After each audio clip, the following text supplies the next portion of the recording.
네, 잠시 후 오후 5시 전남 고흥 나로우주센터에서 100% 우리 기술로 완성한 한국형 발사체 누리호가 우주로 날아오릅니다. 누리호가 우주 궤도를 향해 첫 비행에 나설 역사적인 순간을 앞두고 있는데요. 오늘 두 분의 전문가와 함께하겠습니다. 한국항공대 항공우주기계공학부의 박정선 교수, 그리고 서울대 항공우주공학부의 이복직 교수와 함께합니다. 어서 오세요. 안녕하세요. 네, 안녕하십니까. 네. 약 1시간 반쯤 전이었습니다. 당초 발사 예정 시간이 4시였는데 1시간 미뤄졌다라는 발표가 있었고요. 조금 전에는 연료 충전을 완료했다라는 또 속보도 들어왔습니다. 지금 현재 상황은 어떤 상황인지 좀 궁금합니다. 네, 발사 전에 연료가 충전이 됐다는 의미는 일단 그 추진제, 연료와 산화제를 공급을 이미 시작을 했고 그중에 연료 충전이 먼저 완료가 됐다는 의미입니다. 예. 그렇다는 것은 아마 오늘 계획대로 발사는 진행될 것으로 봅니다. 더 이상의 이제 연기는 없다 이렇게 이해를 해도 되겠습니까? 마지막으로 혹시 우려할 수 있는 부분은 마지막으로 띄었던 라디오 존대에서 판단된 고공층의 기상 상황이 발사체의 안전을 보장하는가를 판단한 후에는 특별한 일이 없다면은 이제 자동 발사 운용 시스템을 가동할 것으로 기대를 하고 있습니다. 예. 네, 일단 그럼 누리호의 의미부터 차근차근 짚어볼 텐데요. 2010년에 개발을 시작해서 지금 11년 7개월 동안 준비를 했습니다. 예. 이제 누리호가 순수 우리 기술로 네. 완성이 된, 개발이 된 우주 발사체다 이렇게 평가를 하잖아요. 구체적으로 어떤 의미를 가지고 있다고 볼 수 있을까요? 우리나라가 이제 우주에 우주 구조물을 우주에 발사를 하려 그러면 이걸 싣고 갈 수 있는 운반체가 필요하거든요. 근데 그 운반체를 국산화했다. 그리고 최초로 국산화하는, 그리고 그 운반체 중에서도 이제 실용 위성을 우주로 실어 나를 수 있는 운반체, 그 지상에서 말하면 트럭과 같은 거죠. 네. 트럭과 같은 거를 우주로 가져갈 수 있는 운반체를 국산화했다는 그런 의미가 있고요.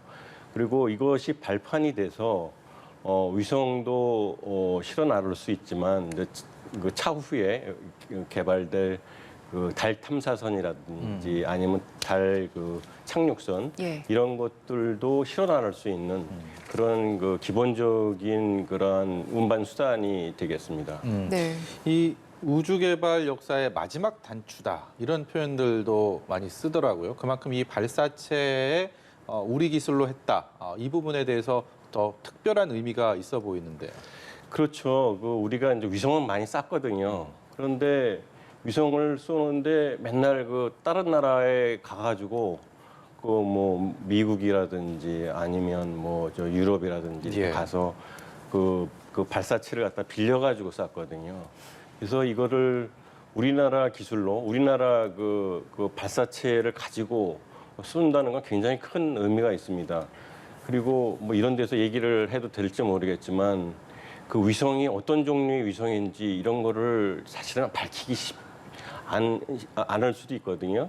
그런데 이제 그 우리 기술이면은 밝히지 않고 우리가 쏠 수도 있다는 얘기죠. 그게 이제 근데 미국은 맨날 그 자기네 이제 뭐 키올 위성이라든지 뭐 이런 것들 그 군사 위성이거든요. 굉장히 그 세밀한 15cm 지상에서 15cm까지 보는 그런 위성을 쏠 때는 얘기도 안 하고 쏴요. 자기네 예. 운반체로 쏘니까.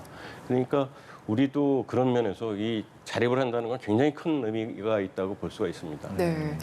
우주에 외국의 발사체를 빌려서 우리가 위성을 쏠 경우에는 무조건 그 용도를 알려야 되는 겁니까? 그럼요. 그 용도도 알려줘야 되고 어떤 것이든 왜냐면 그게 이제 커플링이라 그러는데 그 위성하고 그 발사체하고 연결을 시켜야 되거든요. 예. 그러려면 그 위성이라든지 그 탑재체에 대해서 완전한 구조를 갖다 공개를 하지 않으면 그 발사체에 실을 수가 없습니다. 예, 예. 그렇기 때문에 이걸 다 공개를 해야 된다고 볼 수가 있습니다. 네. 우리가 흔히 그 로켓에 대해서는 잘 알고 있는데 발사체라는 표현을 그 누리호와 관련해서는 많이 쓰더라고요.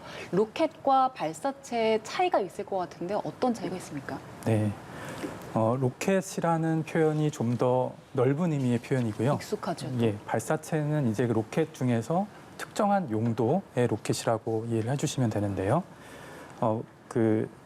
로켓이라는 표현 자체가 산화제와 연료를 탑재를 하고 가서 예. 연소를 하고 노즐을 통해서 강력한 추력을 발생시키는 추진 원리, 그 원리 자체를 갖는 모든 비행체를 로켓이라고 통칭을 합니다. 그러나 그 누리호와 같은 우주 발사체는 인공위성, 주로 인공위성이나 우주 정거장의 부품 또는 우주 비행체들을 화물로서 예. 특정한 우주 궤도의 특정한 속력으로 수송을 해주는 목적을 갖고 있기 때문에 저희가 로켓 중에서도 그러한 목적을 가진 로켓을 우주 발사체라고 표현을 하고요. 예. 만약에 같은 로켓 기술을 쓰고 있는데 이런 그 평화적인 목적의 인공위성과 같은 화물이 아니라 폭발을 목적으로 하는 탄두를 싣고 갈 수도 있겠죠. 예. 그러면은 저희가 미사일이라고 부르는 이제 무기가 되게 됩니다. 그래서 사실은 우주 발사체와 저희가 미사일이라고 부르는 무기로서 쓰일 수 있는 기술이 어떻게 보면 화물만 다를 뿐, 임무만 다를 뿐, 사실 기술은 같은 로켓 기술을 쓰고 있다고 볼 수 있겠습니다. 예.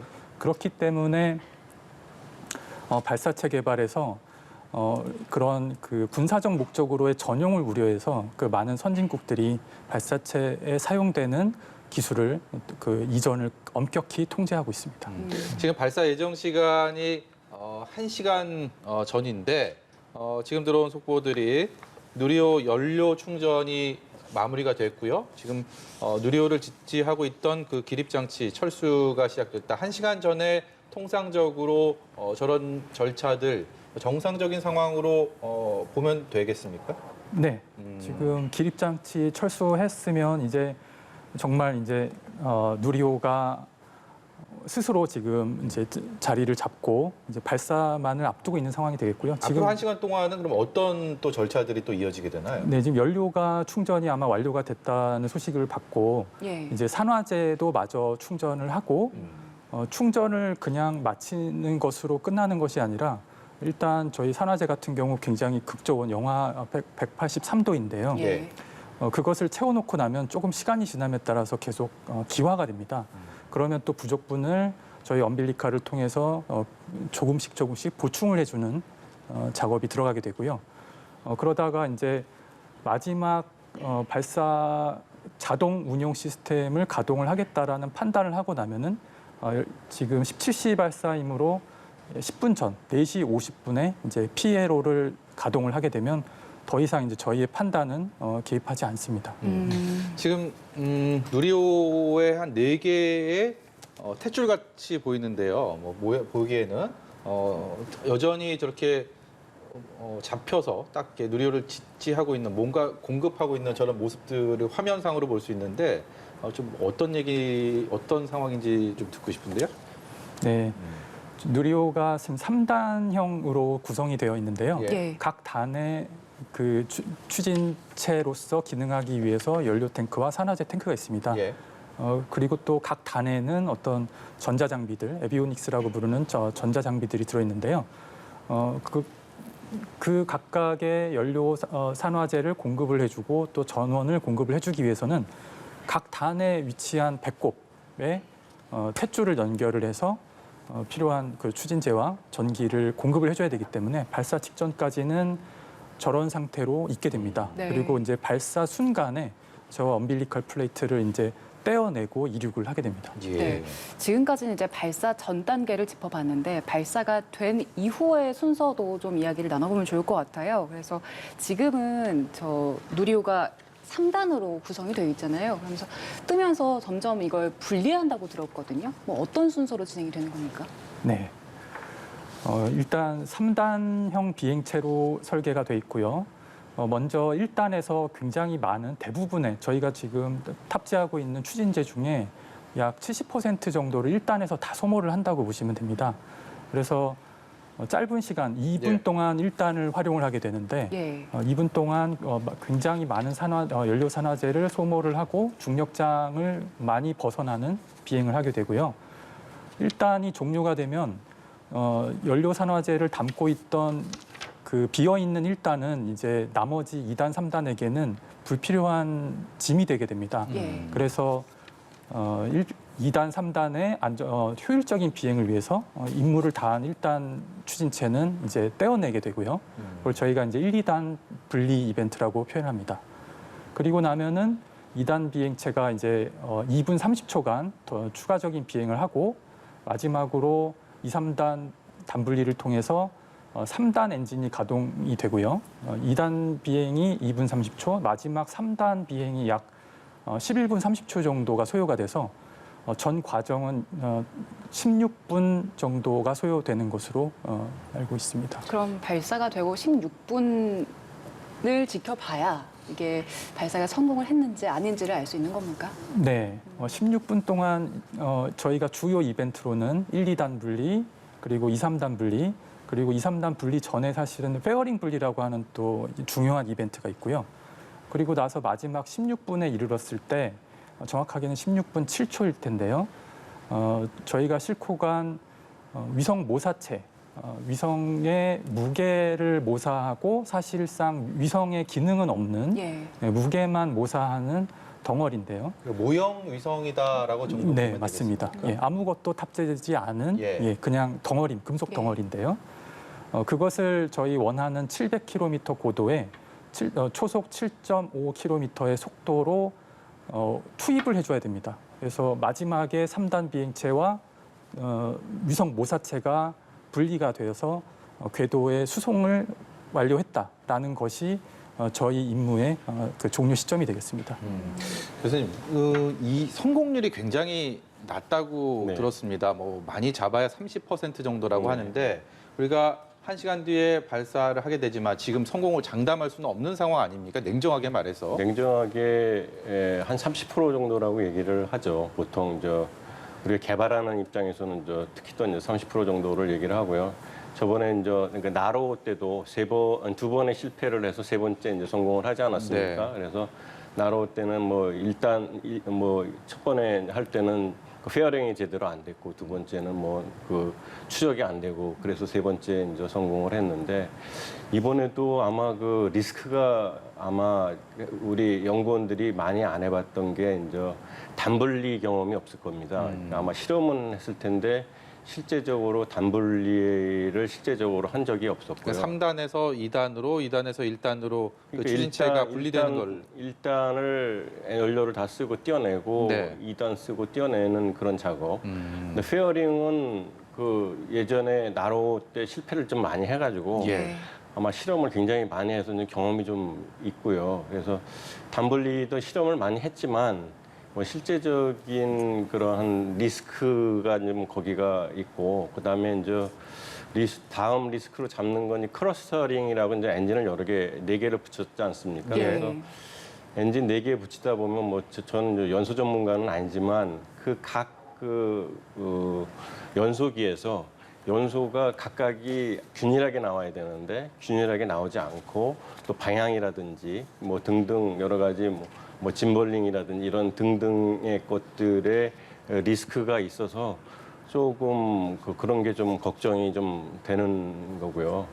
그다음에 기상은 아마 기상이 맞을 때 아마 지금 그 정지가 된 거는 그 최대 풍속 21m를 못 맞춰가지고 아마 지금 정지가 돼서 다시 기다리고 있는 것으로 알고 있고요. 고층부의 바람이 조금 잠잠해지기를. 지상에서 5km 정도라고 얘기를 하는데요. 예. 그래서 그 풍선을 3개를 띄웠다 그러더라고요. 예. 풍선을 3개를 띄워서 고층부의 그 풍속이 얼만큼 되는가를 갖다가 지금 그 측정을 하고 네. 지상에서는 사실은 굉장히 잠잠하다 그러더라고요. 공의 그 풍속이 10m 이하로 지금 되는데 지금 고층부가 지금 속도가 지금 많이 나와서 지금 정지가 된 상태라고 이렇게 좀 듣고 있습니다. 네, 누리호가 그럼 이렇게 발사가 되고 나면 말씀하신 단분리라든지 클러스터링이라든지 여러 가지 고비가 있잖아요. 클러스터링은 고비는 아니고요. 예. 일단 단분리하고 페어링이 페어링까지. 고비고요. 그래서 그게 왜냐하면 페어링 그 단분리를 안 하면 아까도 저 이복직 교수님 말씀하셨지만 쓸데없는 무게를 달고 올라가는 거기 때문에 예. 우리가 목표하는 고도라든지 속도가 나올 수가 없고요. 페어링도 마찬가지예요. 페어링은 앞에 있는 걸 열어주는 거거든요. 그 위성 실는 데를 이렇게 열어주는 건데 그게 한 개라도 달려져 있으면 이게 무게로 짐이 되는 거기 때문에 그 속도라든지 그런 우리가 고도를 충분히 올라갈 수가 없는 상황이 되는 거예요. 다시 말씀 요약을 해보면 16분 안에 3단 추진체 로켓이 3단에서 2단으로, 2단에서 1단으로 그리고 탑재되어 있는 위성을 덮고 있는 그 덮개가 분리하는 것을 페어링이라고 하지 않습니까? 그것까지 완벽하게 한 다음에 궤도에 위성의 모양이 진입하는 여기까지야 16분 정도가 소요되고 그게 안정적으로 됐을 때 최종적으로 성공했다 이렇게 볼 수가 있는 거겠네요. 네. 네, 이건 실질적으로 만약에 이 위성이 더미 위성이 궤도를 이탈해서 떨어질 경우를 생각을 하지 않을 수가 없을 것 같아요. 그래서 사람들이 좀 많은 밀집 지역으로 떨어진다든지 하는 위험은 없겠습니까? 그런 우려가 드실 수도 있겠지만 대부분의 위성은 실제로 그런 과정을 거칩니다. 그러니까 위성이 영원히 궤도에 남아있을 수는 없고요. 예. 궤도 700km라는 것은 고도 700km에서 운용되는 위성의 궤도는 공기가 거의 없는 상태이긴 하지만 약간의 그 항력을 계속 지속적으로 누적적으로 받아서 결과적으로 조금씩 궤도가 떨어지게 됩니다.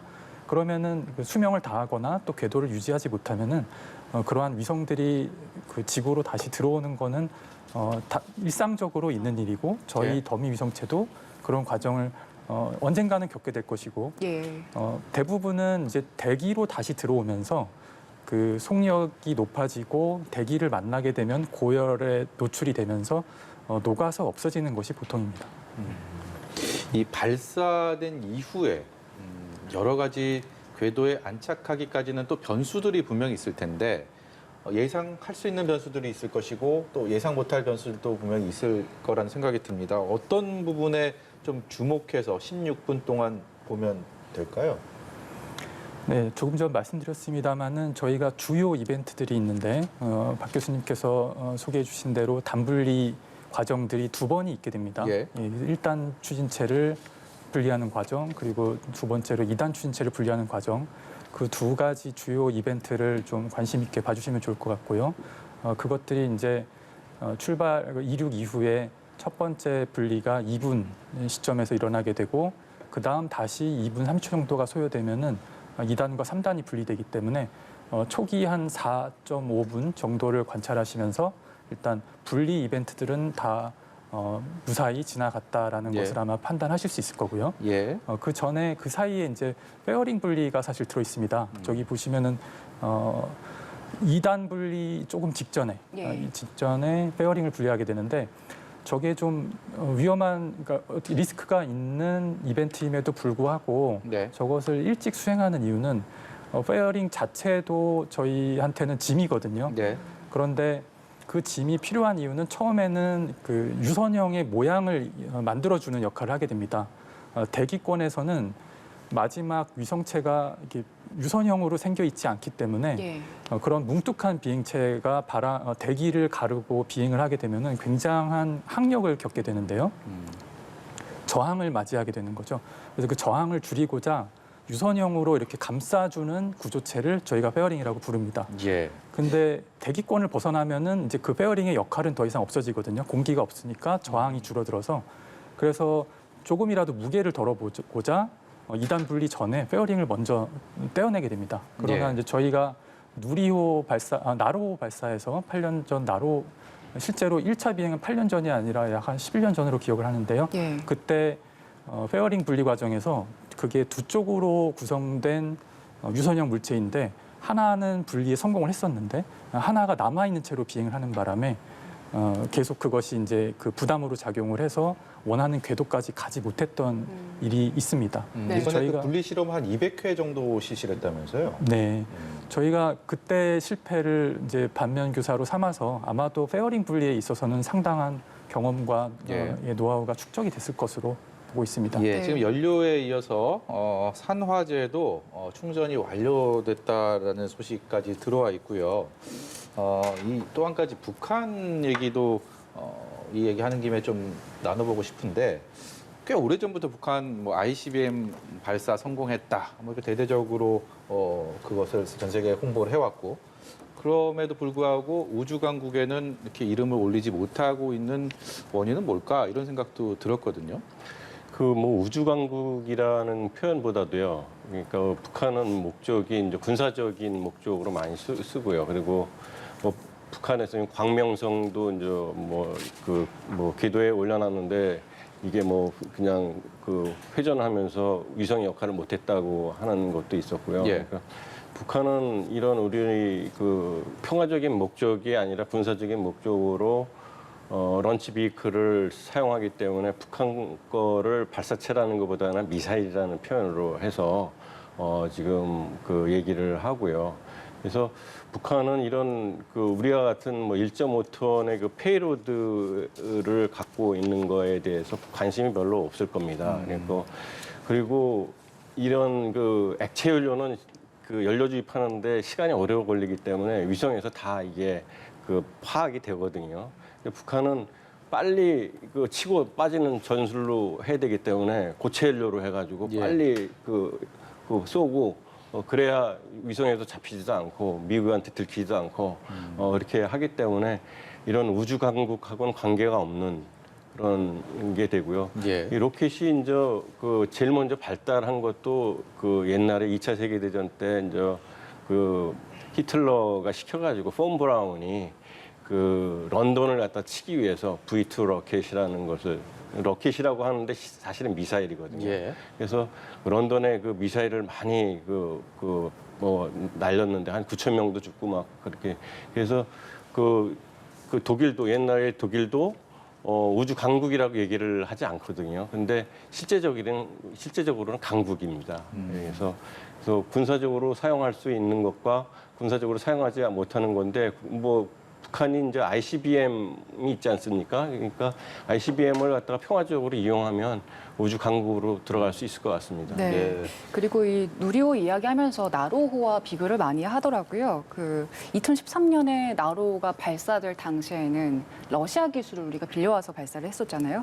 지금 나로호 그리고 지금의 누리호를 비교하면 어떤 기술들에서 우리가 좀 획기적으로 발전을 했는지 평가를 해보면 좋을 것 같은데요.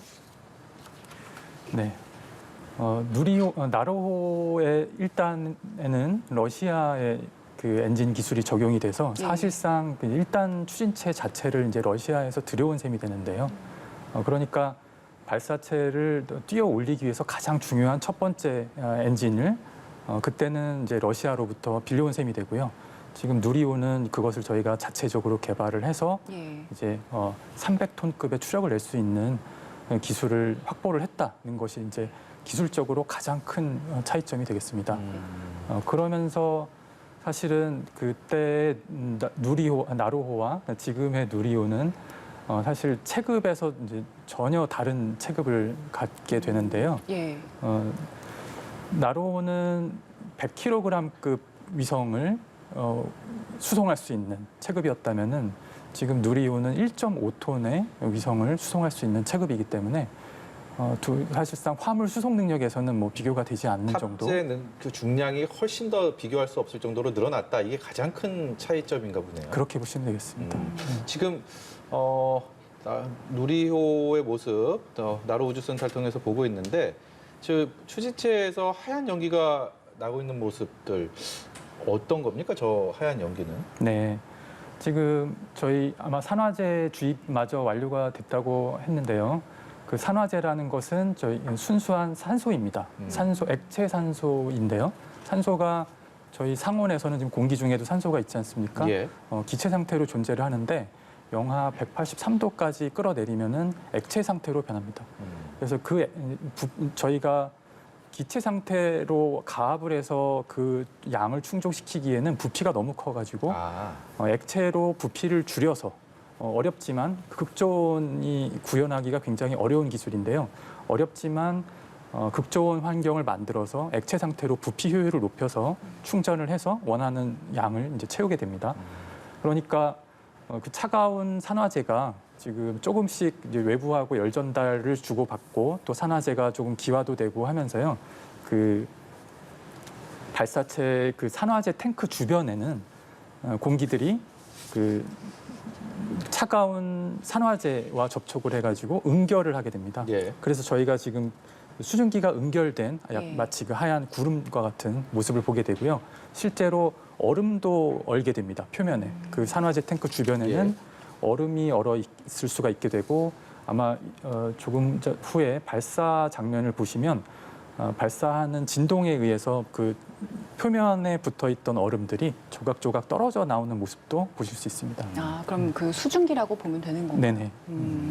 저희가 저 우주 기술의 발전을 보면서 그런 생각하시는 분들 많이 있을 것 같아요. 이제 해외에서 민간 우주 여행도 하고 뭐 그런 네, 거 네. 외신 기사를 통해서 접하면서 우리가 누리호가 발사 성공을 하고 우주 강국 반열에 발돋움을 하게 되면 우리도 우주 여행을 할 수 있는 시기가 이렇게 머지 않았구나 이런 기대감을 갖고 계시는 분들 혹시 있을까 싶은데요. 뭐 한 걸음 나가죠, 당연히. 그리고 근데 우주 여행은 보통 이제 고도가 이제 100km 정도, 100km 정도에서 플러스 마이너스 한 뭐 5km 내지 10km 정도를 가서 이렇게 여행하는 거를 얘기를 하고요. 저거는 700km를 나가는 거기 때문에 사실은 뭐 체급이 사실은 틀린 얘기죠. 그러니까 100km까지 가는 거는 연료가 지금 700km까지 가는 거하고는 완전히 연료가 아주 차이가 많이 날 겁니다. 그리고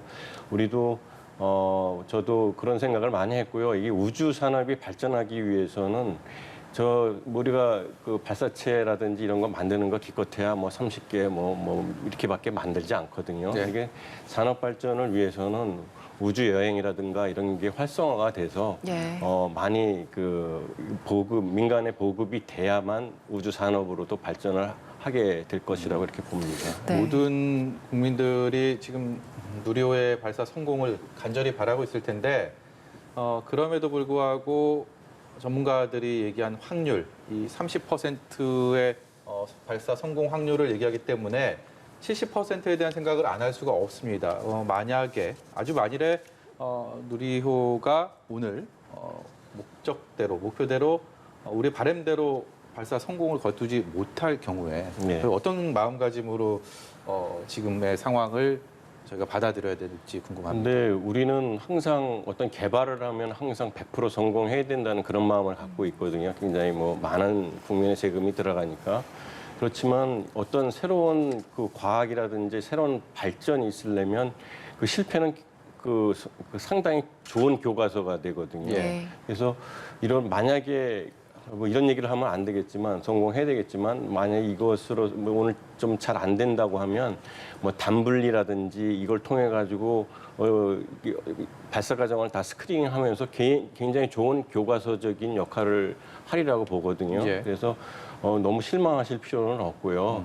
그래서 차후에 우리나라 그 우주 과학 발전을 위해서는 상당히 크게 기여를 하리라고 봅니다. 예, 특히 우주 산업 같은 경우에는 굉장히 장기적인 안목으로 산업을 개발하고 준비를 하잖아요. 네. 정부가 2030년에 자체 발사체로 달에 착륙하겠다 이런 계획도 추진하고 있는 걸로 알고 있는데 네네. 지금 어느 정도 수준까지 와 있습니까?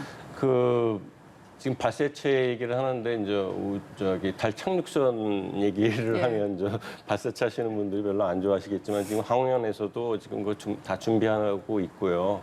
그리고 달 궤도선하고 달 착륙선 둘 다 준비하고 있고 저도 달 착륙선에 관한 달 착륙선을 갖다가 사실은 좀 만든 적이 있습니다. 그래서 근데 그 아폴로 착륙선 하고 비슷한 형태의 그 착륙선이 되더라고요. 충격 흡수 장치라든지 이런 것들도요. 그래서 요번에 우리가 쏘는 그 발사체가 추후에 이제 궤도선과 그 착륙선에 기여를 하리라고 이렇게 봅니다. 네, 지금 이제 한 30분 정도 남았습니다. 지난 11년 동안 우리 과학기술의 모든 역량을 쏟아부었던 그 결정체가 우주를 향해서 곧 이륙을 하게 될 텐데 이에 여러 가지 바람들 그리고 만약에 이게 지금 오늘은 모형 위성, 더미 위성을 탑재하기 때문에 추가적인 또 발사도 예정이 돼 있죠. 오늘 성공 실패 여부와 관계없이 그 맞습니다. 부분에 대해서 마지막으로 좀 소개를 해주시죠. 네. 오늘은 이제 1차 시험 발사가 되겠고요. 누리호의 2차 시험 발사는 내년 5월경으로 지금 계획이 잡혀 있습니다. 예. 그래서 그때는 실제로 완전한 더미 위성이 아니라 약 한 200kg급의 소형 위성을 실제 상용 임무는 아니고요. 시험용 위성입니다. 그러니까 그 위성 자체가 과학적인 어떤 시험 임무를 수행하는 위성인데 예. 그 위성과 나머지 그러니까 1.3톤에서 200kg을 뺀 나머지 한 1.3톤 정도는 다시 한번 더미 무게로 채워서 약간의 조금 더 진보된 실험을 통해서 사실은 누리호의 시험 발사 임무는 두 번째 발사로 종료가 되게 됩니다. 그 이후에 4기의 추가 발사가 지금 계획이 되어 있는데요. 예. 다 3호 발사부터는 실제로 이제 화물선 역할을 하게 됩니다. 그래서 저희의 첫 고객으로 아마도 한국형 그 중형 위성을 싣고 실제로 저희의 그 화물 수송 목적으로 누리호가 역할을 하게 되는 것이 이제 3호 발사 때부터 이게 되겠습니다. 예, 두 분 말씀은 여기까지 듣도록 하겠습니다. 저희는 기도하는 마음으로 앞으로 30분 뒤 있을 누리호의 발사 성공을 기원하겠습니다. 지금까지 한국항공대 박정선 교수, 서울대 이복직 교수였습니다. 고맙습니다. 고맙습니다. 감사합니다.